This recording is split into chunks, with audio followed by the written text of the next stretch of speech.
Muy buenas noches, amigos. Bienvenidos a esta edición de su programa Conversando con el Perú, a través de las ondas de Radio PBO 91.9 de la FM, la Radio con Fe. Este programa también se transmite a través de las plataformas digitales de la Coordinadora Republicana y el portal de La Abeja. Ángel Delgado y Jorge Villena, esta noche para los comentarios políticos de la semana. Buenas noches, Ángel. Muy buenas noches, amigos. Coco, esta semana ha sido una semana con un conjunto de acontecimientos sin duda significativos, y por esa razón nosotros entendemos que hay que hacer un análisis preciso para ver los cursos. Estamos ya a un año del gobierno de Castillo. Creo que la caracterización del mismo como un desastre y además con elementos gravísimos de corrupción lo descalifica. El problema es, y lo que la gente se pregunta todos los días en las calles, en cualquier lugar, es cómo hacemos para salir de la pesadilla. Y eso entonces yo creo que debe llevar pues a que el análisis fundamentalmente esté centrado por ahí, para ver qué vías debemos proseguir y cuáles quizás evitar para no terminar haciéndole el juego a quienes hoy, sin duda alguna, son un escollo invaluable, terrible, para el destino próspero del país que todos queremos. Uno de los temas que quizás podríamos empezar a conversar es este vinculado a los temas propios de la corrupción y gobierno. Este es un flanco que se ha abierto especialmente después del mensaje presidencial, ¿no? Inclusive yo he llegado a señalar en algunas declaraciones que la coyuntura política, ¿no?, paradójicamente se ha vaciado de contenido político, se ha despolitizado y se ha llenado de temas penales. Sí. Entonces, a veces nos llaman como analistas políticos y la pregunta, ¿usted cree que la actuación de fulano es delito de encubrimiento, sí o no? Cosas que evidentemente corresponden a otra esfera, la esfera de la juridicidad, de la justicia, y además para poder responderlas con seriedad, uno tiene que conocer el expediente, uno tiene que estar imbuido en el caso, de lo contrario, hace una afirmación de tipo general. Entonces, mientras que la esfera jurídica es totalmente acotada, tiene sus pausas, tiene sus ritmos, tiene la pausa necesaria para que se garantice que una sanción que le va a quitar a una persona su libertad, que es un bien precioso, o su patrimonio, que es otro punto muy importante, haya pues una seguridad casi absoluta. Entonces, toda la técnica del derecho procesal, del derecho punitivo, de naturaleza garantista, es tener esa certeza. Uno no puede juzgar al ojo. Y lamentablemente la política tiene otra dimensión, tiene otro tiempo, tiene otra dinámica. De ahí entonces que en los estados democráticos hay una separación. Pero ¿qué cosa es lo que está pasando ahora? Como la parte política, digamos, hemos llegado a un empate. El Congreso ni la ciudadanía y sus movilizaciones pueden resolver la cuestión de Castillo. No hay los votos suficientes, falta un poco más de ánimo, qué sé yo, eso es otro análisis. Hay una tendencia por parte de los políticos y de los analistas incluso, y de los periodistas de oposición, a cargarle el asunto en el tema fiscal. Y resulta que la señora Patricia Benavides resulta estar a la vanguardia de la lucha por la democracia, cosa que, primero, es inexacto, y segundo, al final no ayuda a que la Fiscalía haga su tarea, porque la tiene que hacer en un ambiente de pulcritud, al margen de la bulla política que existe, que es muy fuerte en el país, de modo tal para que la conclusión que saque sea de tanta contundencia que la aceptemos tiros y troyanos. Si mañana politizamos eso, ¿no?, y si nosotros hacemos incluso marchas a la Fiscalía y la Fiscalía se convierte en el emblema de lo que no podemos hacer en política, lo queremos hacer ahora con la justicia. Hablo de los políticos, no de los fiscales que tienen su tarea. Entonces, ¿qué cosa es lo que pasa? Politizamos la judicialidad, politizamos la justicia, que es la contraparte, pero igualmente perniciosa, de judicializar la política. No, perdón, déjame terminar. Entonces, lo que te quiero decir es lo siguiente, y esta es la conclusión.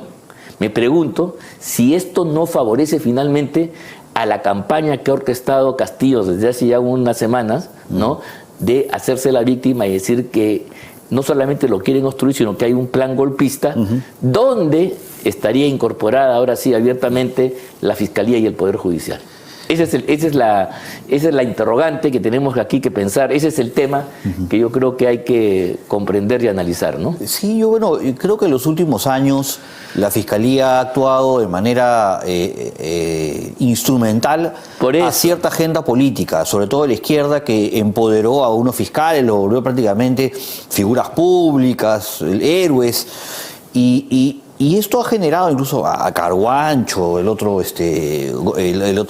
juez, el fiscal Vela y el otro Domingo Pérez, sí, que se convirtieron pues en las figuras emblemáticas. Acuérdate, o sea, las izquierdas al final acabaron eran sus dirigentes políticos. Entiendo perfectamente la jugada porque toda esta corrupción que se destapó a raíz del caso Odebrecht en Brasil, que eran nada más y nada menos que la corrupción del Foro de Sao Paulo, ¿no? Así es. Y todos los anexos. Entonces, los representantes del Foro de Sao Paulo, aquí y en Brasil, controlaron las investigaciones. Claro. De la corrupción del Foro de Sao Paulo. O sea, el Foro de Sao Paulo... Tienes toda la razón. Investigó la corrupción del Foro de Sao Paulo y terminaron culpables de toda la corrupción los políticos, los enemigos del Foro de Sao Paulo. Yoder pasó piola. Así es, Yoder salió limpio de polvo y paja. Así es. Aquí en el Perú un poco más y hasta le dan plata extra con dinero del Estado. Para que siga trabajando. Y han firmado un convenio que tú recordarás. Sí, vergonzoso. Un grupo, un coro mediático de periodistas, opinólogos, saliendo a decir de que el convenio iba a ser el instrumento que nos iba a servir para conocer a profundidad el tamaño de la corrupción, y iban a caer todos. Han pasado 7 años. ¿Quién está preso, Ángel? Nadie. Pero nadie, entonces, absolutamente nadie. Es un fracaso absoluto. Entonces, hasta la fecha, por lo menos. Esta izquierda que utilizó la Fiscalía y el Poder Judicial para perseguir a toda la oposición, prisiones preventivas y todos estos maltratos, alimentó y creó este monstruo que hoy día es la Fiscalía. Entonces ahora todos los fiscales buscan protagonismo, cámaras, el caso que los lleva a encumbrarse, y se han encontrado con una fiscal que está manteniendo la serenidad. Sí. Me parece que tiene una línea institucionalista, y a diferencia de los fiscales anteriores, de Zoraida Ábalos, por ejemplo. Penoso papel de Zoraida Ábalos, que era la fiscal de Lagarto, esta fiscal de la Nación está investigando a los que están hoy día en el poder, ¿no? Sí, claro. No solamente en el Palacio de Gobierno, sino también en el Congreso. Antes la Fiscalía investigaba a la oposición. A los enemigos del gobernante. Ahora, a la oposición, no al gobierno. Fiscalía, la actual fiscal y este equipo está investigando a quienes incluso han armado un equipo especial, porque el tamaño de la corrupción es tan grande que han tenido que elaborar ya todo un equipo que se dedique exclusivamente a estos menesteres. Ahora, en medio de todo esto, ya se conoce pues el caso de los hermanos Espino, que el día de ayer acaban de anunciar que se han acogido a la colaboración eficaz, ¿no? O creo que es otra figura, la confesión sincera. Creo que ellos ya se inculparon y dijeron que... Se han inculpado y habrían dicho, bueno, claro, todos estos son trascendidos de que esa empresa que ellos tuvieron en realidad no era suya, sino la han alquilado, y que sería de gente vinculada a Castillo. No, lo cual es gravísimo. Claro, y directamente han señalado a la primera dama como la coordinadora de la triangulación de toda esta corruptela, ¿no? Sí. Incluso recordarás, los hermanos Espino han hecho depósitos en las cuentas bancarias de los hermanos de la primera dama, ¿no? Que han utilizado ese dinero para pagar sus cuentas personales. O sea, sus créditos están saneados en el sistema. Así es. Entonces creo que la investigación está siguiendo su curso. Me parece que tanto Jennifer, la hija cuñada del presidente, y la primera dama van a estar en los próximos días desfilando por el Poder Judicial, poniendo en duda si van o no a prisión preventiva. Sí, claro. ¿No? Defendiendo su libertad. Eso deja en muy mala posición al presidente, ¿no? Yo creo que él ha resentido el tema y ha hablado acerca de este acoso a su familia, ¿no? Lo cual de alguna manera ha generado, creo que alguna solidaridad, empatía de parte de ciertos sectores de la sociedad que todavía tienen el respaldo político del presidente, ¿no? Hay un 20% del país, sobre todo en algunas regiones del interior, un poco más sur, en otras regiones, claro, ¿no? Concentrados ahí, donde el respaldo a Castillo es fuerte, ¿no? Entonces él está defendiendo ese bastión y está utilizando una retórica de que la Fiscalía y la oposición han inventado estos delitos, ¿no? O sea, claro. ellos, o sea, la oposición ha puesto plata en las cuentas de los hermanos. No, y lo ha llamado al Espino. Sí. No, como si Espino fuera fuerte, ser un topo de la oposición. Mira, en realidad yo creo que aquí hay varias cosas a afirmar. Esto es un tema complicado. En primer lugar, yo no tengo duda, yo creo que nosotros no tenemos duda de los actos de corrupción en los que está metido Castillo y su banda. Desde ese punto de vista, la hipótesis fiscal de que es cabecilla de una organización criminal es más que plausible. Ahora bien, yo sí creo que esta demostración, de esta verificación de la hipótesis, tiene que darse en un ambiente de despolitización y donde los fiscales y jueces hagan su tarea dentro de los cauces estrictos que la ley señala y respetando, por supuesto, las reglas del debido proceso y dentro del marco constitucional. Yo creo que eso es muy importante para que no tengamos la sensación que sí tuvimos hace 2-3 años con los señores Vela, con los señores Pérez y compañía, y con la exfiscal Zoraida Ábalos. Claro. Entonces, eso es bien importante. Entonces, yo creo que los actores políticos del bando del sector democrático tienen que estar en una posición donde cautelen, pero no tienen por qué apoyarse. Yo no he acudido a una convocatoria que hicieron la semana pasada para ir a marchar a favor de la fiscal. Yo no voy a marchar en contra ni a favor de ningún fiscal. Que hagan su trabajo como debe ser. Que hagan su trabajo, le vamos a agradecer todos. Yo creo que la señora Benet está haciendo un gran trabajo, pero no mezclemos, tampoco la convirtamos en la banderada de la oposición democrática, porque ahí sí cometemos un error.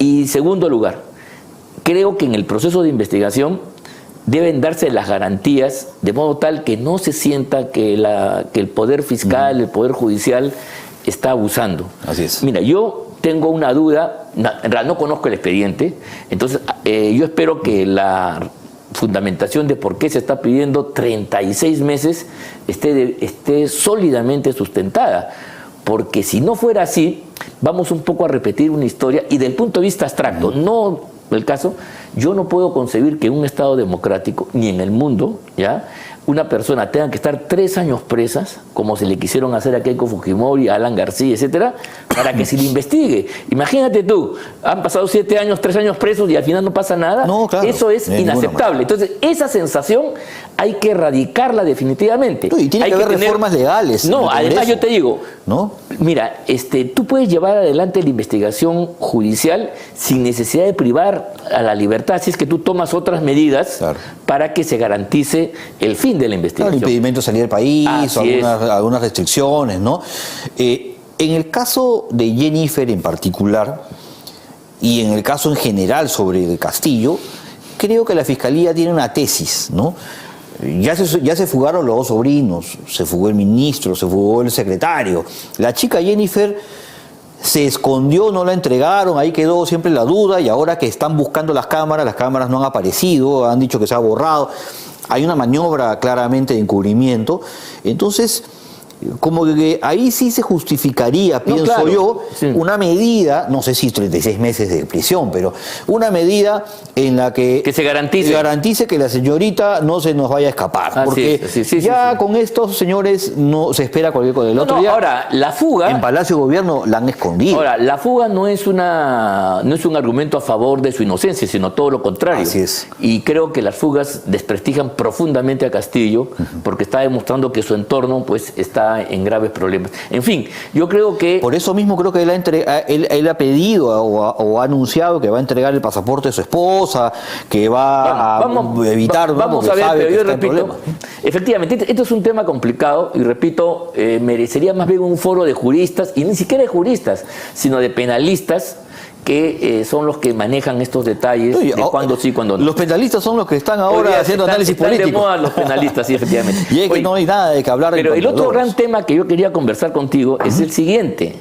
Las relaciones otra vez entre el Parlamento y el Gobierno. El rol del Parlamento otra vez. El Congreso de la República, que para muchos constituye, digamos, el gran valladar, la gran barrera contra el desborde gubernamental, por un lado, y también quizás la solución necesaria si queremos actuar en el marco de la Constitución para salir de Castillo y de todo su gobierno. Pero mira lo que está pasando. ¿Qué te pareció la presentación de Torres? Esa es la pregunta que yo te quería hacer exactamente. Yo la verdad no tengo idea, o sea, me he quedado perplejo, no sé para qué ha ido. Porque mira, hay dos posibilidades. Si el señor Torres estaba haciendo una incitación a la violencia, como creo yo, una apología a cerrar el Congreso, desde su cargo de gobierno, él tenía que ser citado y al final una sanción. Si solamente ha dado opiniones como las que él luego muestra de Marta Moyano y otros más que dicen cosas, entonces estamos en un nivel de injurias políticas mutuas que nos pueden parecer exageradas, pero son parte pues del juego. No sé si me explico. A veces claro, el deporte no es tan fair play como es. Hay cabes, pero los cabes son parte y los golpes son parte pues del propio ejercicio futbolístico, para llamar así. Entonces, ¿para qué lo llaman? Lo llaman porque él ni siquiera se ha retractado, sino ha dado una explicación retorcida que aparentemente, si una persona viniera de afuera y ve la parte final, dice, aquí se han amistado, ahora se han dado la mano, se han abrazado, van a trabajar juntos por el país, cosa que es mentirosa, no lo cree ni uno ni otro. Pero mira tú, nos deja una sensación de desazón, porque si el señor efectivamente ha cometido faltas, ha debido ser pues interpelado y censurado. Pero ahí viene el miedo a que se produzcan las condiciones para eso te iba a decir. Ese es el gran problema. La razón por la que Aníbal Torres no ha sido interpelado son las 3 razones del oidor, como decía la tradición de Ricardo Palma. Miedo, miedo y más miedo. Y miedo. Así es. Son las 3 razones del oidor.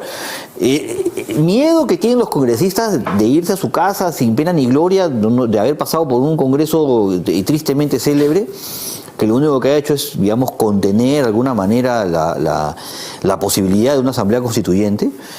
Y un gobierno que también no se quiere ir, se aferra con uñas y dientes a los cargos, esperando que por ahí ocurra algo que los mantenga todavía, comprar tiempo, ¿no? Porque saben que dejando el poder, digamos, es mucho más difícil defenderse de los cargos y de las acusaciones fiscales y judiciales que vienen hacia ellos. Entonces,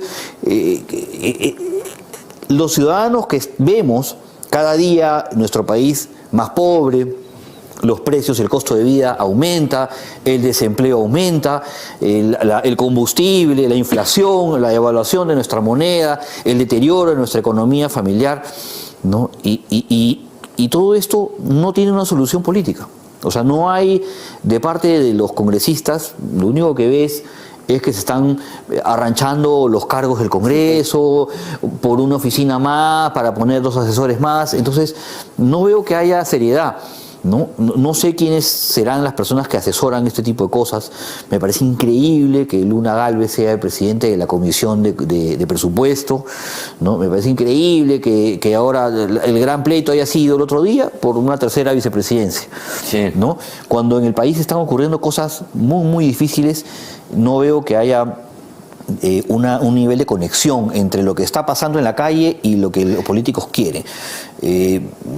Si la gente no encuentra respuestas en estos políticos de ahora, yo no veo, pues, en todo caso, qué liderazgos, qué figuras pueden ahí hay un salir. Vacío, pues. Hay un vacío. Por eso yo decía que la ausencia de política hace que se politice la justicia, ¿te das cuenta? Tú te acordarás cuando Samir Villaverde hace un par de semanas anunció que iba a mostrar audios, videos, conversaciones, fotos. Samir Villaverde se convirtió en líder de la oposición. La gente decía, ya, ahora sí, tú eres. Yo escuchaba gente y digo, Samir. Sí, entonces hacían barra a Samir y yo, le están haciendo barra a un delincuente. Bueno, pero eso es fruto de que no hay la ausencia de respuesta política. Hay un vacío, el Congreso pues está en otra sintonía. A ver, yo creo que la gente, o sea, digamos, el buen político rasca donde pica.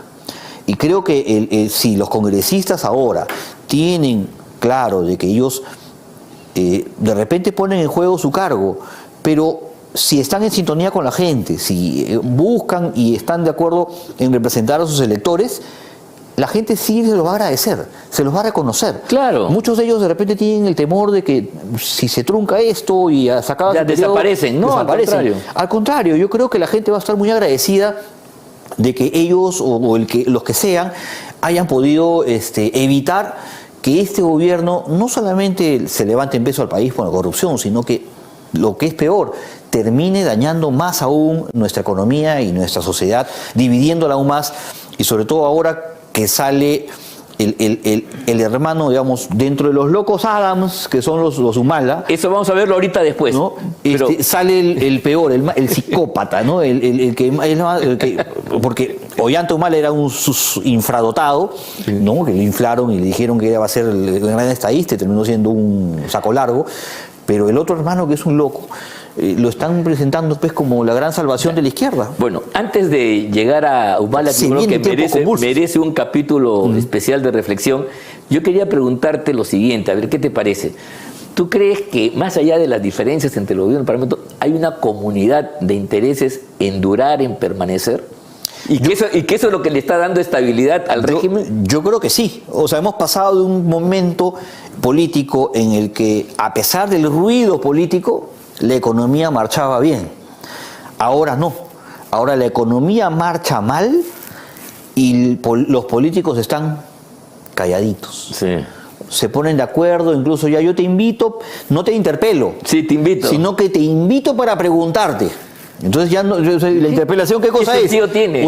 Una invitación para preguntar cosas, ¿no? Entonces Aníbal va al Congreso y digo, yo voy a decirte, pero de ahí me disculpo. Sí. Y nosotros te disculpamos y te vas. Entonces, el gobierno simula que gobierna y la oposición simula que se opone. Alguien dijo de que parecen esos partidos de simulacro, ya dos están clasificados, ya no tienen, entonces juegan para la tribuna, ya sin ningún tipo para no hacerse daño. Estaban haciendo camotito. Camote, sí. Así es. Entonces, esa es la triste realidad. Yo veo una clase política que está defendiendo los cargos, están en una situación o en una lógica de aferrarse al poder. Y creo que esto va a terminar, como ya lo vemos, ¿no? Generando un rechazo importante en la población. Así es. Ahora, y eso nos lleva al tercer punto. Es difícil, ¿no? Sí. Como había un rechazo general, creo que la salida de Ollanta Humala, que le tocaba o no, inducida o no, ya eso no lo quiero analizar, creo que va a generar un nuevo problema en el país. No porque Humala vaya a salir a insurreccionar a favor de Castillo, yo no veo la cosa por ese lado, sino porque él se puede convertir, no Ollanta Humala, sino Antauro Humala, a diferencia de su hermano, es un elemento radical y que justamente en un momento de desesperanza, en que Castillo ha fracasado rotundamente, incluso para los ojos de la izquierda y del campo popular, que digamos tuvo algún tipo de confianza en él, puede levantarse, mira tú, como una esperanza que le dé nuevo brío. Y a diferencia de Castillo, este sujeto ha demostrado una capacidad y una decisión mucho más audaz que un Castillo timorato, un Castillo arrinconado. Y en consecuencia tendríamos nosotros en la posibilidad de un recambio político, una alternativa del lado de los sectores radicales comunistas, quizás fortalecida, porque esto es una hipótesis, tampoco lo puedo afirmar, digo, pero hay que pensar así, a enfrentar en los próximos años ante unas nuevas elecciones, por ejemplo. Sí, bueno, ahorita en estos momentos el actual líder de la izquierda peruana es sin lugar a dudas Vladimir Cerrón. Sí, claro. Es la persona que tiene el liderazgo, la formación, el temple, el carácter y un impedimento legal por sus propias condenas de corrupción en el gobierno regional de Junín han impedido que él sea el candidato presidencial, porque ese era su proyecto. Sí, claro. ¿No? Pero él es un marxista clásico, sí, ¿no? Ortodoxo en toda regla. No lo niega. Y no lo niega, él se reafirma como marxista-leninista mariateguista. No sé si maoísta, pero si no es gol, choca en el palo. Al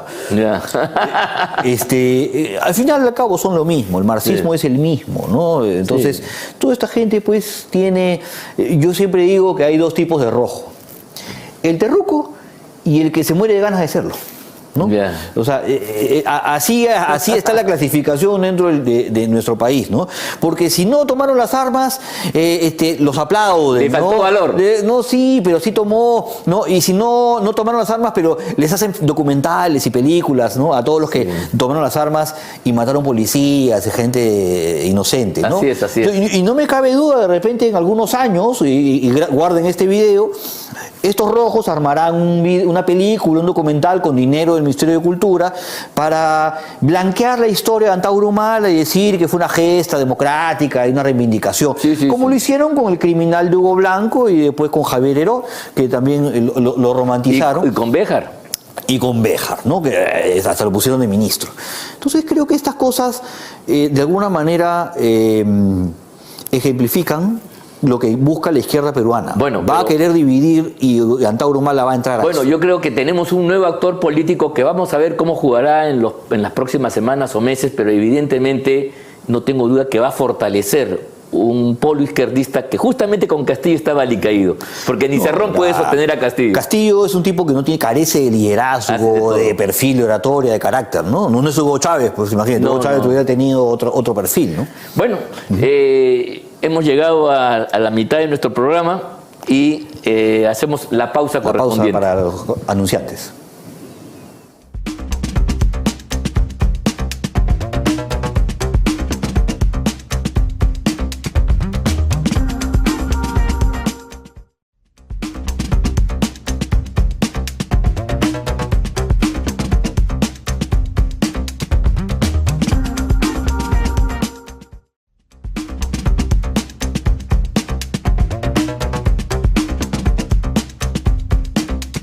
La Coordinadora Republicana es un espacio público de la sociedad civil que agrupa ciudadanos que, con independencia de sus particulares posiciones políticas o ideológicas, defienden y promueven los valores republicanos, los principios democráticos y la vigencia del Estado constitucional de derecho, rechazando cualquier intento de desconocerlos, reducirlos o desvirtuarlos. La Coordinadora Republicana se opone a las políticas que, primero, pretenden sustituir las instituciones y el procedimiento democrático por la presión de las turbas callejeras.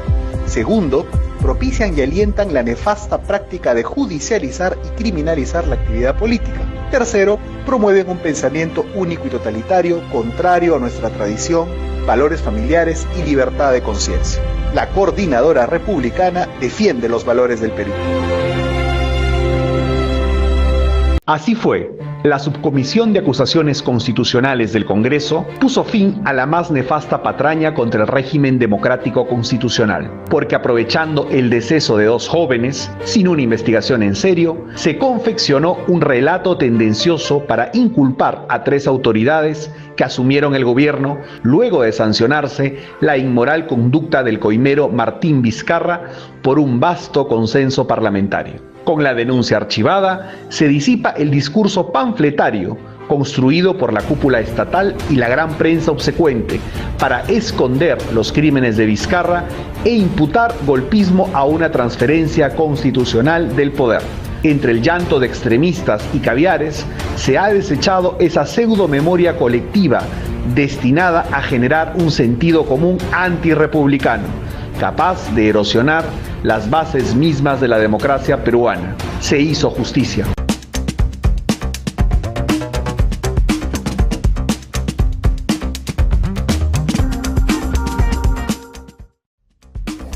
Muy buenas noches, amigos. Este es su programa Conversando con el Perú. Aquí estamos con Ángel Delgado y Jorge Villena. Esta noche nos visita Enrique Valderrama, analista político, con quien vamos a conversar justamente lo que veníamos tratando en la última parte del primer bloque. Esta situación que ha generado, la expectativa que está generando la probable liberación de Antauro Humala, ¿no? No, ya es un hecho, creo. Creo que sí, pero me parece que podrían presentar por ahí alguna medida constitucional, creo que he escuchado, de alguien que se sienta agraviado. Recordemos, Antauro Humala fue sentenciado a 25 años de prisión. Un juicio que se hicieron de nuevo, le redujeron la pena a 19 años. Y está saliendo en 17 y medio. Sí, porque hay reglas de conducta. Reglas de conducta que creo yo no se aplican a casos como los de él. Entonces, claro, Si este fuera otro, o un político de otro signo, seguramente estarían las ONGs de derechos humanos con sus abogados de terroristas, ¿no?, manifestando toda clase de argumentos legales, diciendo que la lesa humanidad no merece ningún tipo de esto, pero los policías y los militares en nuestro país no tienen derecho. Ellos pueden morir en nombre de la patria y los rojos los pueden matar impunemente sin que haya consecuencias graves al respecto. ¿Qué te parece, Enrique, la situación? Muy buenas noches, estimado Jorge, Ángel, encantado de estar con ustedes. Bueno, creo que lo primero que hay que decir es que la inminente liberación de Antauro es claramente un hecho político. Sí. Claramente un hecho político, va a aglutinar a un sector importante, sobre todo a un sector radical que apostó por Castillo y que hoy día evidentemente está absolutamente desilusionado de la actitud del presidente, que no va ni para la izquierda ni para la derecha, simplemente va hacia el abismo. Va hacia el penal. Va hacia el penal, está caminando directamente al penal. Está bien. Y eso lo hackea de alguna u otra manera también a Cerrón, que ha mantenido una prédica más radical tratando de empujar el gobierno hacia esa orilla. Ha tomado distancia Cerrón, ¿eh? Ha tomado distancia, claramente. Y si Antauro sale y agita, Cerrón va a estar en una disyuntiva complicada porque yo creo, si es mínimamente inteligente Antauro, tiene al papá que algo de política sabe, dicho sea de paso, no va a salir él después de haber, digamos, pasado casi 20 años en la cárcel a defender un cadáver político como Castillo. Yo no creo eso. Hay algunos que han dicho, yo no creo. Nosotros no creemos eso. Sería una torpeza. Esa posibilidad, él tiene que armar su camino propio. Va a armar su camino propio en el gran espacio que le dejan. Entonces, ahí va a haber un tema. Y bueno, evidentemente sí, noto que hay una diferencia. Recuerden ustedes lo que determinó la Justicia Nacional en el caso de Alberto Fujimori, jurídicamente controvertido, definitivamente, pero al final ha terminado no llevándose a cabo. Y en el caso de Antauro yo no creo que pase algo similar, ¿no? Y creo que ahí sí se revela un sesgo, sobre todo de grupos de presión. Una simetría, ¿no? Una simetría, totalmente, ¿no? Sí, pues es verdad. Los grupos de presión bloquean la salida de Fujimori y ahora no van a bloquear la salida de Antauro. Hay una sentencia del Tribunal Constitucional. Que es el máximo organismo en materia de derechos humanos fundamentales. Ya no hay, en el Perú no hay otra instancia y sin embargo, contra viento y marea, las autoridades han demorado y han conseguido, a través de los mecanismos diplomáticos, que intervenga la Corte de Justicia totalmente caviarizada para impedir que una sentencia del Tribunal Constitucional válida apelando a una lesión. Además, de las víctimas, mira tú, supone, una sentencia que juega a favor de la libertad de una persona que, si bien ha tenido un conjunto de hechos por los cuales ha pagado ya en prisión, también tiene la libertad, es un derecho fundamental.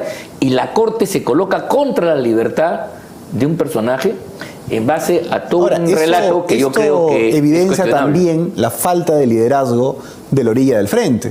Porque claramente en el caso de Fujimori hay un debate jurídico alrededor de la lesión posible de las víctimas, pero en el caso de Antauro también podría haber. Pero nadie recoge eso ni lo lleva por las vías pertinentes. Este es un buen tema a reflexionar. Para evitar, ¿por qué no se recoge eso de las víctimas que deben existir? Debe haber familiares de los policías asesinados y eso debería llegar también a esas instancias supranacionales. Fueron exhibidos como trofeos por los etnocaceristas. Es terrible, pero definitivamente la salida de Antauro, vamos a imaginar que se va a concretar, porque no creo que haya mayor resistencia, lamentablemente. Va a politizar aún más la arena nacional, sin duda. No ha tenido el valor Castillo de indultarlo. Castillo tiene valor para muy pocas cosas, la verdad. Sí, pues, o sea, para ser un hombre que viene del radicalismo es poco decidido. Sí. Quizás la única experiencia sea eso, alentar la corrupción, fomentar que sus alfiles jueguen aquí y allá. Y eso lo conversaba con algunos amigos también, estamos en una correlación de debilidades. Sí. Castillo es un hombre débil, finalmente. Sí. Tiene el rechazo de la mayoría nacional, consistente y sólida. Me sorprende, sí, el gancho identitario tan potente que tiene y la victimización que lo ha llevado, cifras más, cifras menos, según Ipsos, a tener 25% de aprobación. Toledo, ¿te acuerdas tú de Toledo, no? Del primer año de Toledo. Toledo con la 10ª parte de tonterías que ha hecho Castillo, estaba en 7% de aprobación. Lo llevamos a 7% de desaprobación. Castillo está resistiendo de una manera que me parece que hay que estudiar, y creo que ahí la oposición también falla en el análisis. Los bonos, el asunto, lamentable que seguramente van más allá de su voluntad, pero la mesa directiva anterior del Congreso, digamos que se ha hecho sentir antipática en el interior del país, sobre todo la congresista Alba, seguramente de manera injusta. Y querer politizar la justicia, como estuvimos conversando en la primera parte del programa, puede colaborar en ese sentido. Mira, en el Perú y en nuestra América hay una tradición donde el indio, el campesino, siempre ha sido explotado por los jueces y gamonales, ¿no? Ahí están todas las novelas. Yo te voy a hacer recordar algo que es el efecto inverso, pero es muy reivindicativo. Tú viste el clima nacional de júbilo que hubo, te acordarás, no digo que yo esté a favor necesariamente de esa medida, pero fue bastante celebrado en el interior del país, sobre todo cuando Carhuancho dictó la prisión preventiva contra Graña, ¿te acuerdas? Sí, claro. Entonces creo que hay un poco de eso, ¿no? De ese ánimo reivindicativo, en este caso al revés, ahora pareciese, o él vende que la justicia lo está... Y la victimización podría tener un terreno para caminar, pausada, lentamente, pero caminar y avanzar y fortalecer. Claro, porque en el retrato, la comparación entre Humala y entre Castillo y Toledo más parecía gringo que peruano, ¿no? Claro. O sea, por su estilo. Pero acuérdate de la resistencia. Era un cholo agringado. No, claro, o sea, Toledo hablaba mejor en inglés que castellano. El relato Pachacútec, la marcha de los cuatro súbidos, la chacana. Pero la gente no lo sentía. No lo sentía peruano. O sea, en cambio Castillo sí era creo que lo ve más. Era algo postizo. Así es, ¿no? Bueno, sí es cierto, pero las zonas donde ganó Castillo fueron las zonas donde ganó Toledo. No, sí, sin duda. Hay otras bases. No, le ayudó. Eso de ser del choro sano y sagrado le ayudó al comienzo, pero la gente fue intolerante con sus errores y vacilaciones. Y entonces, inclusive, el hecho que le gustaba chupar mucho y la jarana, lo desprestigió rápido y lo llevó al 7%. Y el gobierno de Toledo también era un gobierno donde el entorno no era el entorno que tiene Castillo. Castillo es un entorno magisterial. Claro, ellos podrían decir que se había volteado. Pues, digamos, tenía Wagner. Digamos que Toledo se dedicó al whisky y Kuczynski gobernaba, ¿no? Básicamente era la percepción que se tenía. Ahora, quizás eso sería un buen consejo. No, la idea era para explicar Castillo. Por qué hay un 25-20% que de manera numantina no es, digamos... Numantina, a ver, explícame eso, ¿de dónde lo has sacado? De Numancia, pues, o sea, fue una resistencia de los antiguos íberos contra los romanos, fue una resistencia brutal. Los ejércitos, las legiones romanas no pudieron, tuvieron que esperar a la traición. Hay un fenómeno muy interesante. Vieracto se llamaba el héroe de entonces. Y creo que un par han escrito sobre esto, creo que Iván Arenas, Numancia, donde hablaba de que comparaba el tema con el asunto de, por ejemplo, de Allende, ¿no? Que decían, este es un gobierno malo, pero es mi gobierno. Sí. Y yo creo que en ciertos sectores del interior del país hay eso, ¿no? O sea, el tipo es de lo peor, en efecto, es hasta corrupto, o sea, admiten que lo es, pero es de los nuestros. Y lamentablemente, haciendo un gobierno débil, torpe, miope, hace más política que la oposición congresal. O sea, eso es una verdad lamentable, pero es la verdad. Es claro, porque en realidad no gobierna, sino se pasea por todo, en una campaña electoral permanente. Acá, en este espacio, y reparte cosas y hace un meeting que además es transmitido por cadena nacional a todo el país, y todos los días escuchamos a toda hora un mensaje que de tanto repetirse podrá parecer sonsonete para algunos, mentiroso, exagerado, pero algo debe calar en la conciencia de ciertos sectores. Un poco de tiempo y oxígeno. Acá hemos hablado varias veces, la agenda social, el Parlamento, leyes a favor de las mayorías nacionales, ¿no? Y nada, en cambio Castillo, puede ser un engaño, una mentira, pero ya junta gremios de mineros informales y les promete un camino hacia la formalización, que no tuvieron con Humala. Va a ser una mentira, en 45 días esa misma gente seguramente está en las calles contra Castillo. Sí, claro. Pero ya compró un mes y medio de tiempo, y está que alarga la agonía de esta manera, y lamentablemente el Parlamento no reacciona. Y hoy día todavía te interrumpo, ¿por qué? Porque todavía has hecho un análisis Dice que esta es una contradicción de fragilidades o una suma de fragilidades. Has explicado la primera. ¿Cuál es la otra fragilidad? Bueno, la otra fragilidad pues es la del Parlamento, ¿no? Exactamente. Evidentemente, el Parlamento... A ver, explícanos esa fragilidad. Tú recordarás, por ejemplo, que cuando el Parlamento anterior, que decían que era el de transición, que era el peor de la historia, que eran populistas, ignorantes, etcétera, ese Parlamento sí hacía política. Hay que reconocerle eso. Caramba, nos sorprendió a todos. Sí, con todo y su gente generó sorpresas, impresentable que tenía también, lógicamente. El tema de las AFPs, por ejemplo, varias cosas que hicieron de repente técnicamente irresponsables, le dieron el 30-35% de aprobación suficiente para dar cuenta de un Vizcarra que ya estaba ahí en 20, que ya estaba de caída. Hoy día este Congreso, no habiendo hecho tantas cosas malas, la verdad... Por supuesto que no, es bien importante lo que está señalando. Tiene menos aprobación que Castillo. Sí. No, pero ahí sí, yo lo que hago es un poco hacer la distinción estadística, ¿no? Porque no es lo mismo medir la popularidad de un hombre obviamente, que medir la de 130, ¿no? Porque ahí se acumulan pues odios y de todo, ¿no? Entonces, creo que hay mucha gente que está en contra del Parlamento porque considera que no está haciendo lo suficiente para sacar a Castillo. Es cierto. ¿No? Porque el ánimo mayoritario es ese.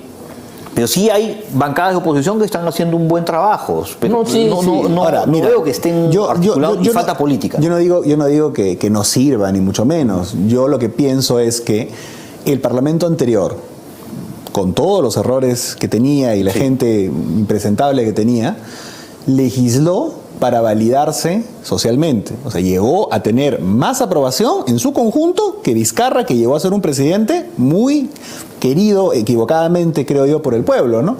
Cuando ya empieza la crisis económica, el encierro agobia a la gente, ya Vizcarra baja tanto y le permite al Parlamento finalmente vacarlo. Este Parlamento de aquí, mi crítica de fondo es que no ha dado ninguna ley, ningún conjunto de medidas para validarse socialmente, para poder enfrentar la batalla contra Castillo. Y solamente se ha dedicado a ver cómo lo saco y en medio de eso, sin respaldo, claro, pues, la gente empieza a flaquear. O sea, vamos a decirlo en lenguaje más un poco criollo, le ha faltado populismo a este Parlamento para legitimarse, cosa que se hizo el anterior. Yo no digo que eso esté bien. Lo que quiero explicar es algo que Maquiavelo decía, que el primer deber del príncipe es mantener su estado. El primer deber de un gobernante es mantenerte, estabilizarte. Y tú para eso tienes que hacer varias medidas.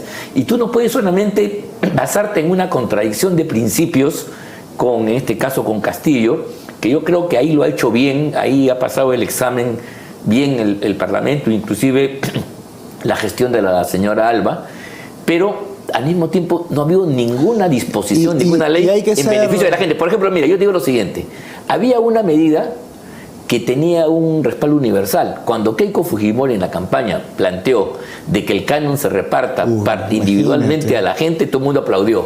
¿Por qué no se ha hecho eso teniendo mayoría parlamentaria? Increíble. Increíble. Y se le deja la cancha libre a Castillo. Le deja la cancha libre, porque si eso lo hacía, los parlamentarios se paseaban por todos los lugares, iban a dar su mensaje, recibir aplausos y respaldo. Yo te digo una cosa, afortunadamente, quien fue presidente fue Castillo y no fue Cerrón, ¿no?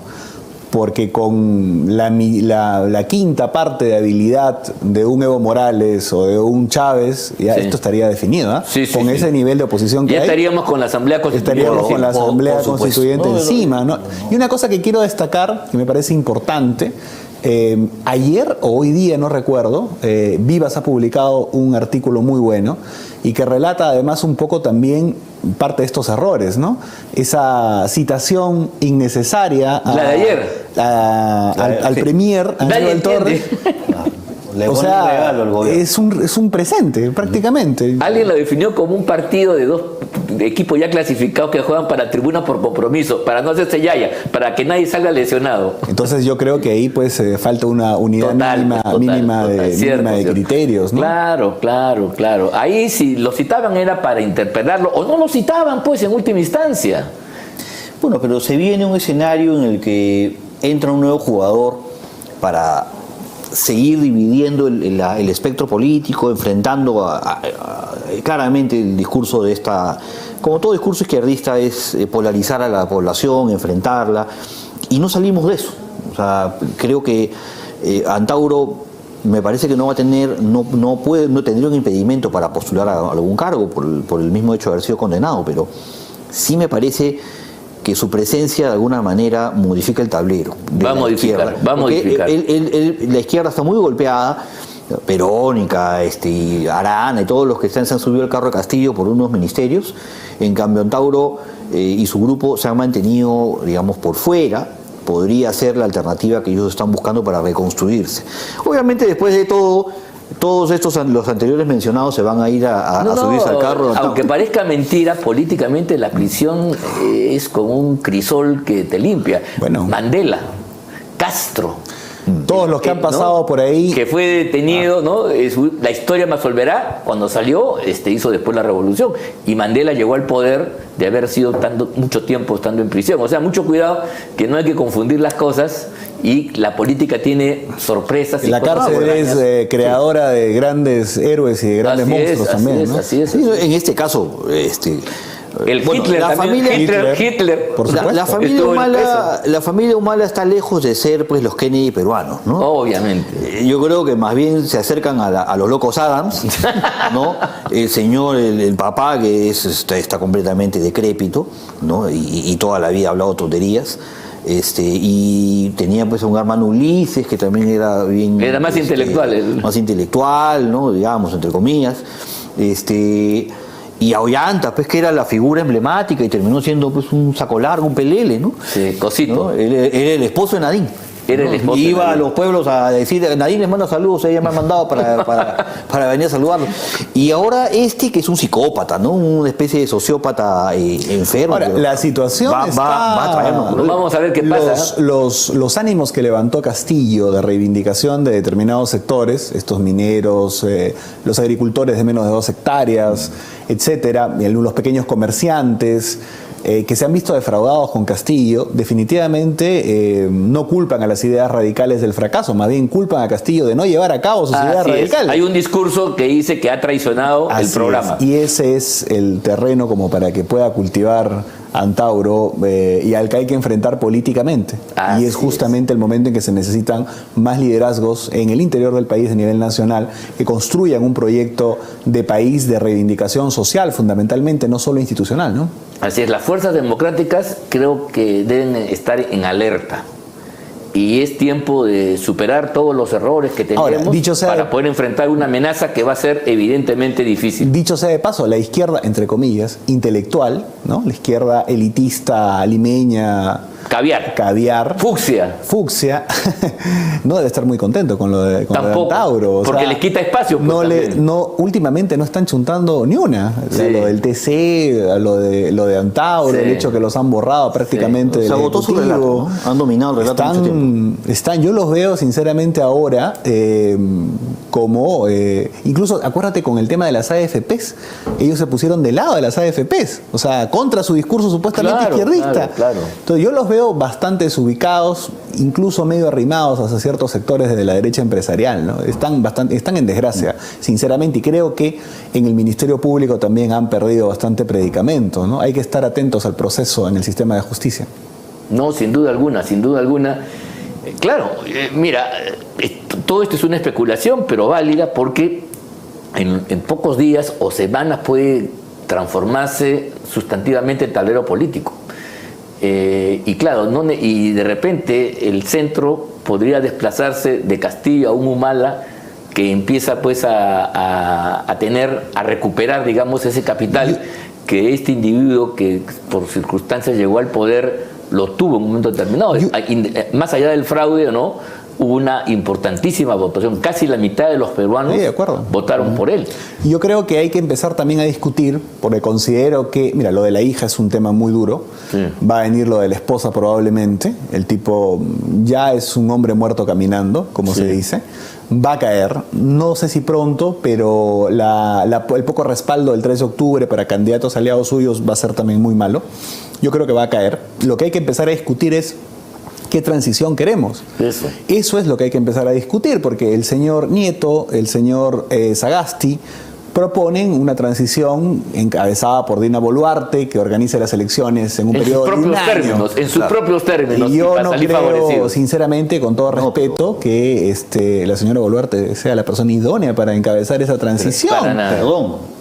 Y yo no entiendo hasta ahora por qué los partidos políticos que tienen vigencia y tienen presencia en el Parlamento, incluso están presentándose a las elecciones municipales y regionales, lo hacen con Salas Arenas Increíble. y con el jefe de la OMPE, que ya ni me acuerdo cómo se llama, que es Roberto Orán. Increíble. A ellos mismos, que son los que tienen el poder en el Congreso, a ellos les han tachado candidatos por quítame esta paja en todo el país. Sí, pues. Avanza País, por ejemplo, una bancada concreta. Molina en Lima, que pudo haber sido una opción que Sí. podía terciar, eliminado. Sí, claro. A Podemos en Lima Provincia, su candidato Andrés Tello, eliminado. Y así a todos ellos, a los fujimoristas también. Yo no entiendo cómo ellos entran en un proceso con Salas Arenas para que les haga eso en todo el Perú Perú. Libre, Increíble. Perú Libre. Y no cuestionan al árbitro. No, claro, y Perú Libre volvió a la carrera en Lima, pese a que varios candidatos de la lista de regidores denunciaron que suplantaron sus firmas para poder incorporarse en la lista. Sí. O sea, No, eso es grave. Mira, ya estamos llegando al final del programa, pero no quiero dejar de preguntarte sobre tu experiencia. Sé que has tenido un largo viaje por el Extremo Oriente y nos gustaría que desde esa perspectiva nos puedas dar algunas ideas sobre la situación en esos países, pero el escenario mundial, toda vez que en ese lapso que tú has estado fuera se produjo un incidente internacional muy grave, que fue la tensión entre Taiwán y China, que para algunos fueron tambores de guerra. Sí, dos reflexiones muy rápidas. La primera sobre el asunto del crecimiento económico. Creo importante y fundamental y visto con mis propios ojos, de la convivencia de una cultura importante, como por ejemplo la India, con el hecho de un crecimiento sostenido en los últimos años, fundamentalmente en el aspecto de la tecnología que está jalando el PBI de una manera muy importante. O sea, el 0,2% de su población produce casi el 10% del PBI, todo relacionado con el tema de tecnología. Es el conocimiento que se pone al frente de la producción, ¿no? Y se proyectan de cara a los próximos 30 años a ser la segunda economía en PBI. Hay mucha desigualdad todavía, evidentemente, pero creo que es un modelo muy interesante porque además comparten algunas cosas similares con el Perú, con la informalidad, por ejemplo. Sí, es pues, algo imagino. muy interesante. Creo entonces que la fórmula debe ser apertura comercial, inversión en ciencia y tecnología. Mandaron a muchísima gente joven a capacitarse a Inglaterra, a Estados Unidos, y de ahí evidentemente... Ellos son top en la tecnología, en el software, esas cosas son eso se inició con Nehru, ¿no? Es un camino muy interesante la experiencia india a estudiar. Y evidentemente lo que está haciendo otras economías ahí, por ejemplo como Tailandia, etcétera, me parece sumamente importante. Primer tema. Y el segundo, el panorama mundial, internacional, que justo coincidió, como tú dices, hemos estado muy cerca de Taiwán. De la zona. Sí. Incluso mi novia acaba de egresar de una universidad de Taiwán, justamente. Ajá. Y evidentemente con su promoción y todos hipertensos por el asunto, que yo tengo una lectura ahí, no crítica, pero de preocupación con la actitud de los Estados Unidos. Sí. Me parece que tensaron el asunto en Europa de una manera, o sea, tú sabes lo que va a pasar cuando provocas un tipo enajenado como Putin, lógicamente. Claro. Y quisieron tensar el tema poniendo en peligro, yo creo, a la propia isla, a Taiwán. O sea, que no veo la necesidad de que Pelosi haya ido cuando no hay ánimo Taipei. En Estados Unidos de ir a una guerra y además que tendría consecuencias fatales. Yo coincido plenamente con la expresión de Donald Trump con respecto a la visita de Nancy Pelosi a Taiwán. Eso es lo que voy a decir. A ver. No puedo reproducir porque Trump ha sido muy explícito. Me parece pero la verdad, pues, los demócratas otra vez. Yo creo que lo que están en la posición hegemonista. Están buscando guerra para poder salvar un poco la economía americana y además la y recuperar el terreno político. Porque Joe Biden está al borde de la decrepitud. El señor no sabe dónde está parado. Y detrás de Biden está el ala más radical e izquierdista del Partido Demócrata, que normalmente siempre ha sido centrista, pero ahora está un poco... Yo tengo simpatía histórica por los demócratas, como saben soy aprista, pero me preocupa la actitud porque es un poco innecesariamente desafiante. ¿Qué hubiera pasado si Xi Jinping fuera un poco más apasionado como como Putin, hubieran invadido la isla. Pero hicieron pruebas aéreas. Claro, pero fueron maniobras. Pero también los chinos, creo, sabiamente, se contuvieron, no cayeron en la provocación. También. Listo. Así es. Bueno, queridos amigos, esto ha sido todo por Muy hoy. interesante, muchísimas gracias a Enrique Valderrama Encantado siempre por estar sus con ustedes. acertados comentarios. Y esto ha sido hasta el día de hoy su programa Conversando con el Perú, con Ángel Delgado y Jorge Villena a través de la señal de PBO Radio 91.9 de la FM, la radio con fe. Muy buenas noches y hasta la próxima semana. Muy buenas noches y gracias.